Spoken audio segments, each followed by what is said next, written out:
Welcome to My Therapist Is Out, an open space therapy collective podcast. We are your hub for queer and trans mental health care. Each episode, we'll speak with one of our therapists or collective members and chat about a mental health topic using a queer lens. And I am your host, Renee Johnson, licensed professional clinical counselor, art therapist, and founder of Open Space Therapy Collective.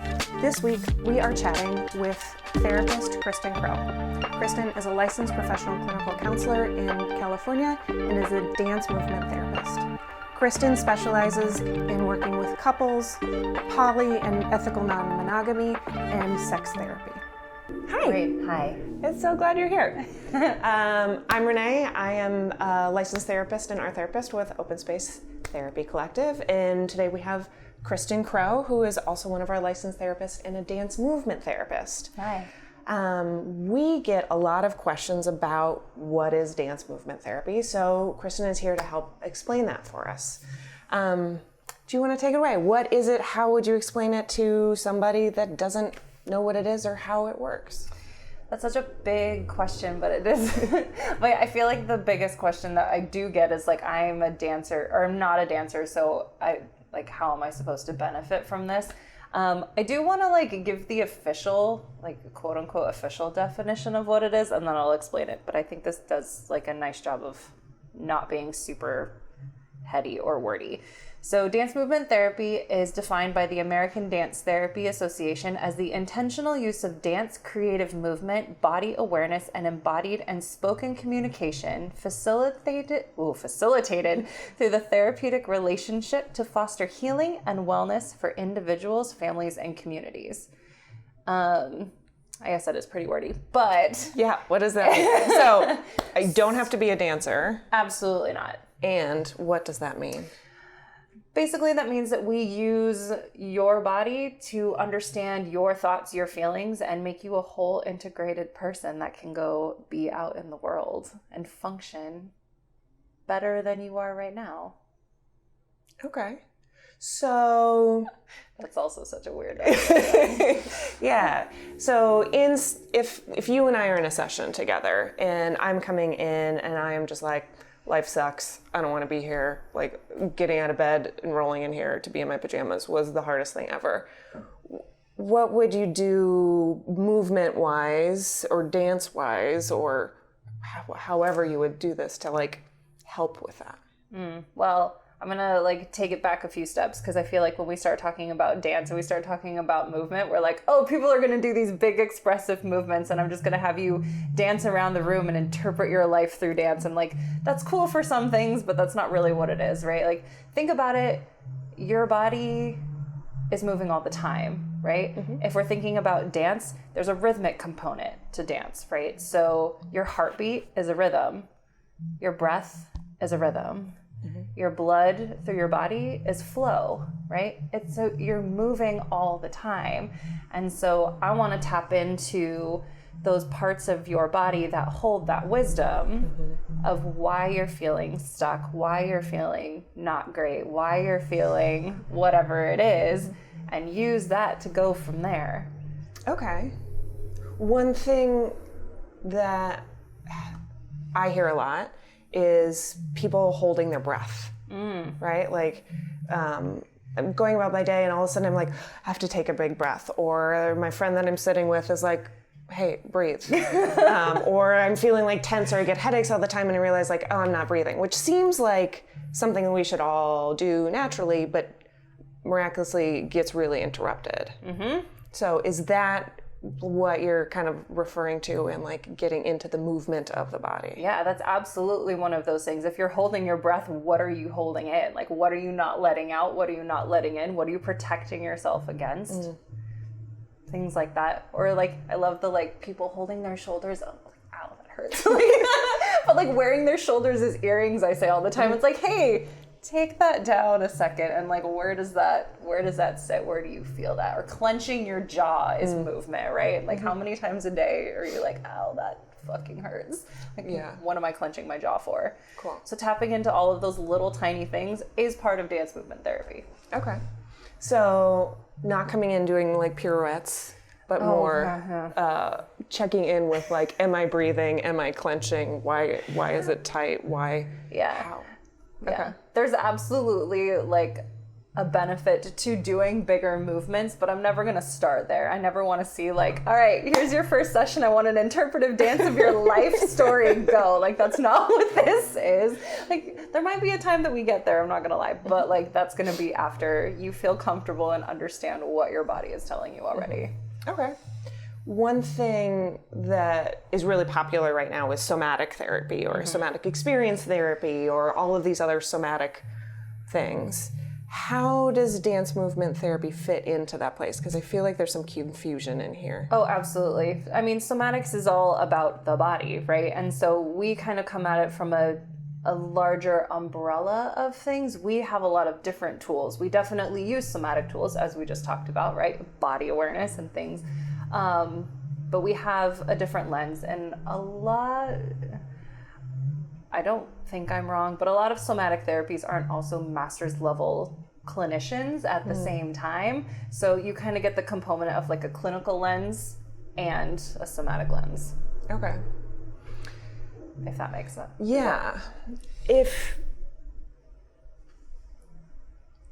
for somebody who's not a therapist, how would you pull that apart a little bit? Like if I'm seeing a licensed therapist that does somatic work versus I'm seeing a licensed therapist that is a trained dance movement therapist, what's the difference? And how's that going to show up? Things will probably look really similar in some ways.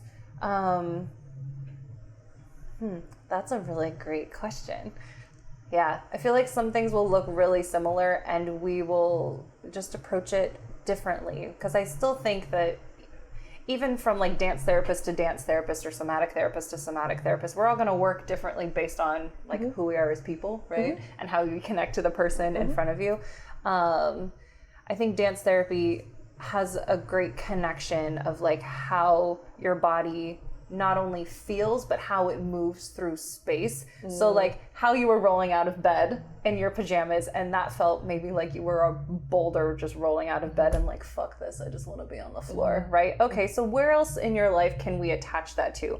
What kind of history do you have with that? Do you have any trauma that kind of attaches to that? Like, what are your experiences that all connect, and kind of teasing that piece apart instead of just acknowledging just that moment. Got it.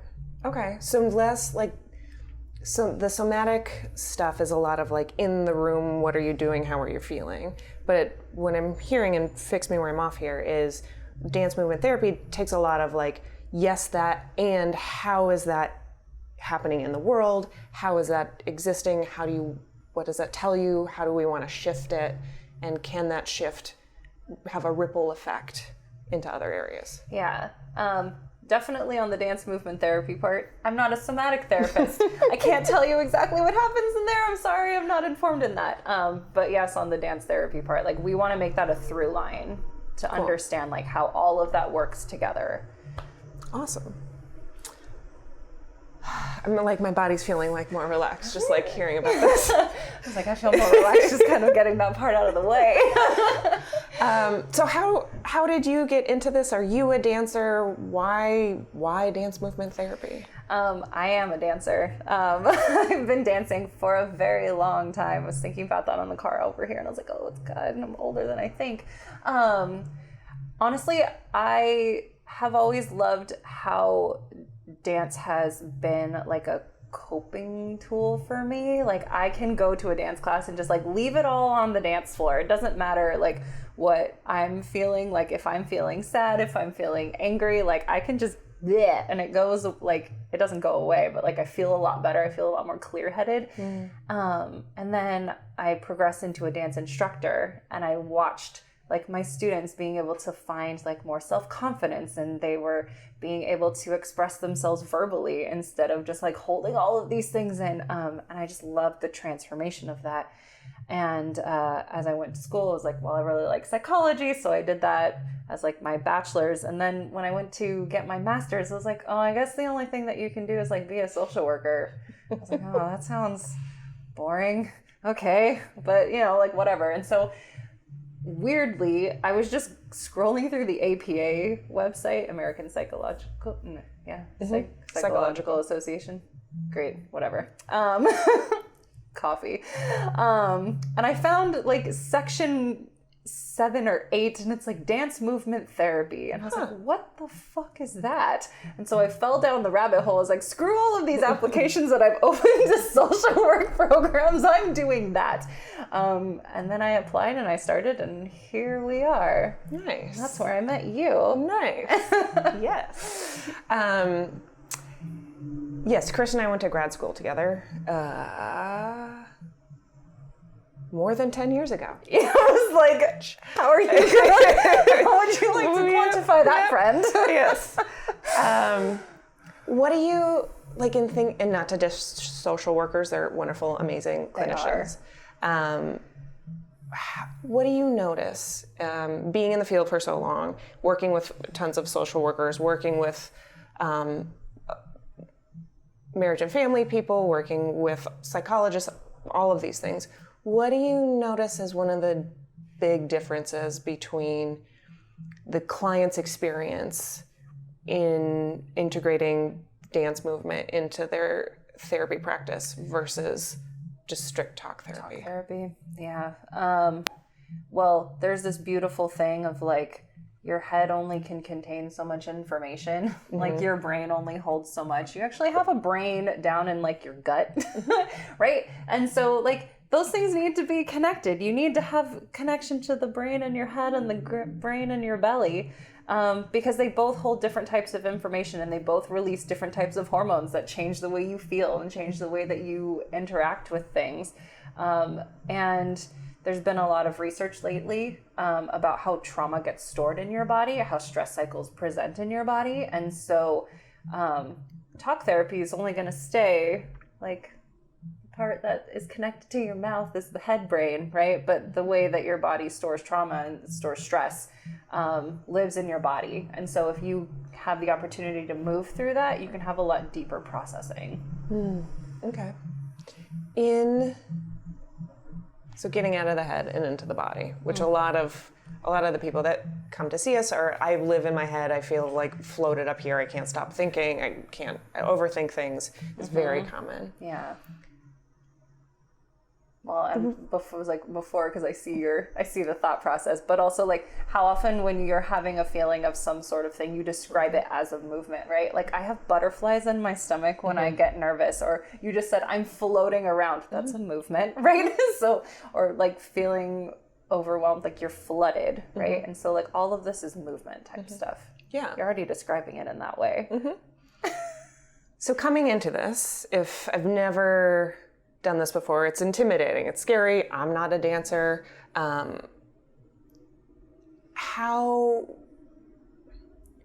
What's the question? What do you do with those nerves? How do you gently help somebody kind of introduce themselves into this? Because even like being in touch with the body, especially if we have trauma that's affected our body, which so much of us do, like that is a terrifying thing to be like, okay, I'm going to connect to this. I'm going to notice what's happening in my body. I'm going to be in my body, when that is where all the scary stuff has existed and lived for so long. Mm-hmm. Yeah. Slowly. Super slowly. This is never going to be like, hey, first session, we're just going to dive into all of your stuff and bleh. I don't even like that. That makes me feel squirmy. It's going to be really slow, right? Like I want to notice, okay, like, close your eyes for a second. Can you close your eyes and breathe? Okay, is that too scary? Okay, great. Open your eyes. Like we don't have to go that fast. That feels okay. Okay, where can you feel your breath in your body? Okay, cool. Does somewhere feel tight? Like we can go in really small steps, and as soon as we hit something, that's kind of what we'll stick with. It doesn't have to be your deep dark trauma, like right at the get-go. Like you go in slowly, and the goal is for me is to be like, okay, so we like excavated a little thing, and now we're gonna like put you back together, and then you can go back and be out in the world. Nice. Like we don't want to like break you open and just be like, have fun. Yeah. Like that's unethical. Yeah, walking out like a raw nerve onto Sunset. It sounds horrible. Yeah, that's not the goal. That's never the goal. Never the goal. What issues, I don't like that word, but like what experiences that somebody's having would be a good fit for dance movement therapy? I hate answering this question, and I'll tell you is because like I think the answer is everybody. And I say that because everybody has a body, right? And so like we talked about before is everybody has a heartbeat, everybody has blood flowing through their body, everybody has breath. And so no matter what your ability to physically move your own body, or any of the quote issues, I'm going to use like heavy air quotes on that, like can be accessed through that avenue, right? I've worked with people who are completely paralyzed except for being able to blink, and they will still breathe with me, right? And that's still such a powerful thing. And because heartbeats start to synchronize like to music or to with one another, right? Like bodies start to synchronize. And so if we can start to do those things together to help co-regulate like the feelings that you're having, we can take their anxiety down, we can take their fear down, and help them express still. Yeah. So co-regulate is one of the big things in therapy that's really helpful in especially being in a room with a therapist. For those who haven't heard that before, what does that mean? That means I always think of it as like, I have all of this anxiety. Like, let's use that example. I'm going to give part of it to you, and you're going to show me how to help manage what that feeling is. And then when I can see how you're going to handle that, I can start to kind of moderate my own feeling to it. And then you can give it back to me, and I know what I'm doing with it. And this isn't necessarily like a conscious process. Absolutely not. Yeah. Yeah. How would you?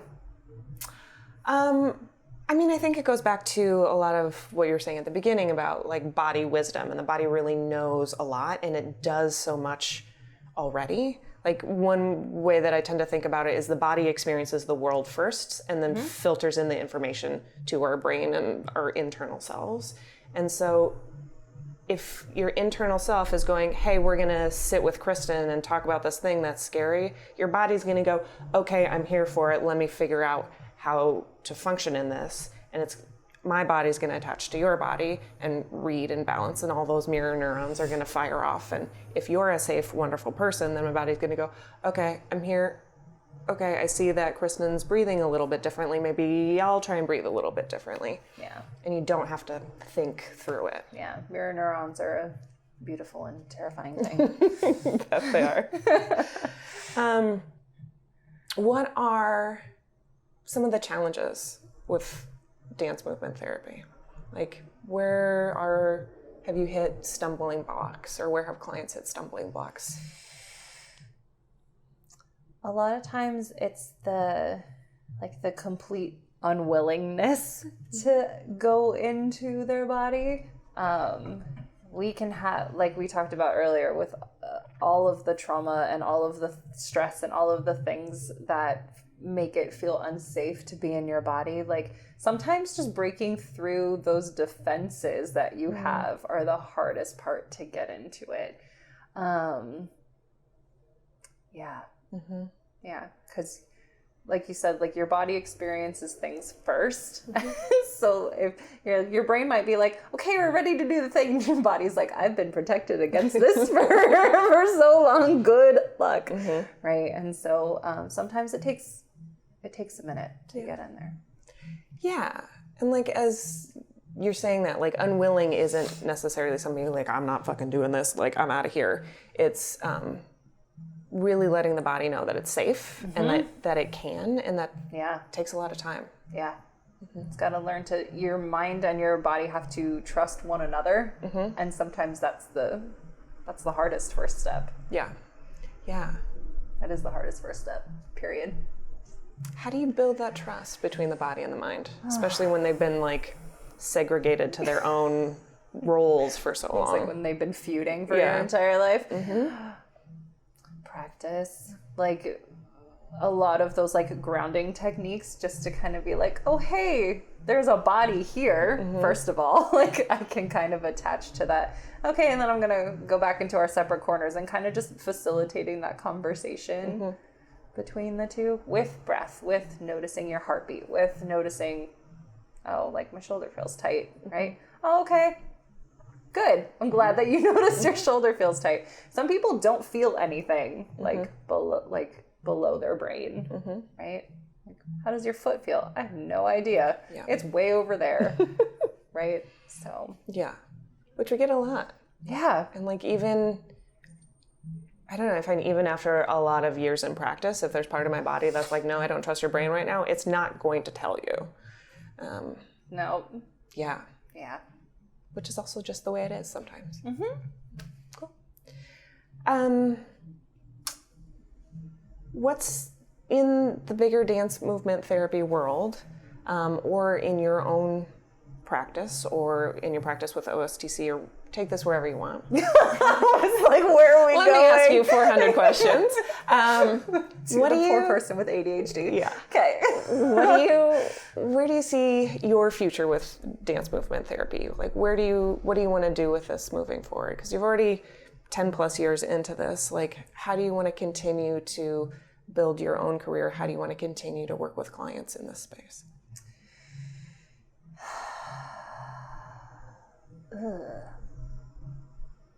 I feel very privileged to have been able to do this work for as long as I have. And I really hope that I get to do this for forever and ever.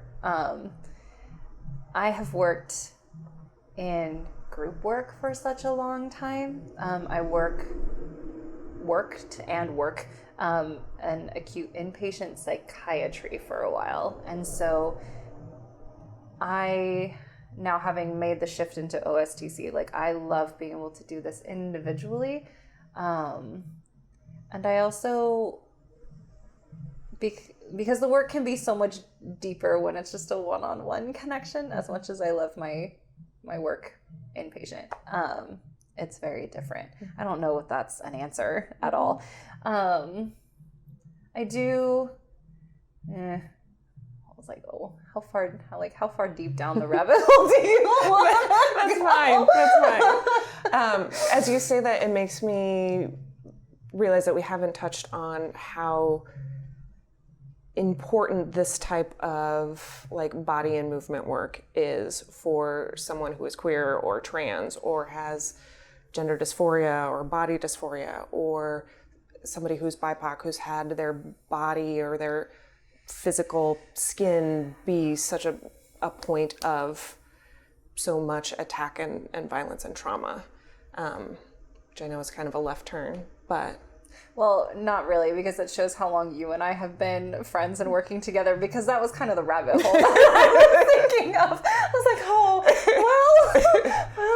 well, I think that, I'll be totally honest, like the body of, oh, that's a weird choice of words, but the body of work that like dance movement therapy is founded on is very like white centric. And there is currently a really big push to make it more inclusive and diverse. And so a lot of the education that you and I even received together for the parts that we were together was very like, we're both just gonna shake our heads. Yeah. Like, I don't. A lot of very wealthy white ladies telling you things. Yeah, and I remember like even our like cultural and diversity class, and I was like, this is a joke. Like, we're not even listening to what I'm saying about like even the experience of not being like, I have light skin privilege, right? But I'm definitely not a white person. So like, listening to any of that, no. So there is a really big shift to understand like different cultures, and how different cultures have different movement patterns, and like cultures can be, you know, that's a very wide thing. And your body, like you as an individual, have so many different intersectionalities of the way that the world has interacted with you, as well as how you interact with the world, and your experience of that is what we're what we want to tap into. I am like, may the dance movement therapy God strike me down, but I am not interested in a lot of the theory that we learned, because that doesn't apply to 99% of the people that I see, right? And so I want to understand how your body understands the world, and then kind of help facilitate how you understand the world and how you can interact and make decisions based on what feels good and safe, and to continue to integrate you, right? Like, you can experience the world as a fully embodied person that gets to experience joy so much more fully if you can feel your body, who gets to experience connection so much more deeply if you can be in your body, right? Like, it doesn't always have to be like we're digging into your deep dark traumas. I feel like that's all we've been talking about, but like, there's a whole other side of the spectrum, right? Like, you can feel happy and you can feel that in your body. Like, you can feel all of these things, and sometimes it's reminding your body like there's good shit to feel too. Right? Yeah, that's something that you talk about a lot, and I love that you talk about it a lot, is like, we're not using the body to feel terrible. We're using the body to like experience the full spectrum and all of the fun and playful, wonderful things that are out there. Yeah, that's my favorite thing. Some of my, like, at least when I have been doing group work, I do less of this here, but maybe I should do it more, is like the last thing that we're gonna do is like play your favorite song, and we're just gonna dance around and be idiots, and like, it's gonna be so much fun. But you've already tapped into your body, so I'm reminding it like, hey, that feels pretty good. Like, it's okay to dance around in your kitchen. No one cares. Yeah. Right. Yeah, and I think on like all of our best days, it's like the music is blaring and we're dancing terribly around the house, doing things, which is definitely one of my happy places. Yeah, same. Yeah. My dog thinks it's crazy, but it's fine. Those poor animals. He's like, what are you doing? I guess that looks fun. Yeah. What did we miss? What do you think else is important in movement, therapy, dance space, queer space, BIPOC space?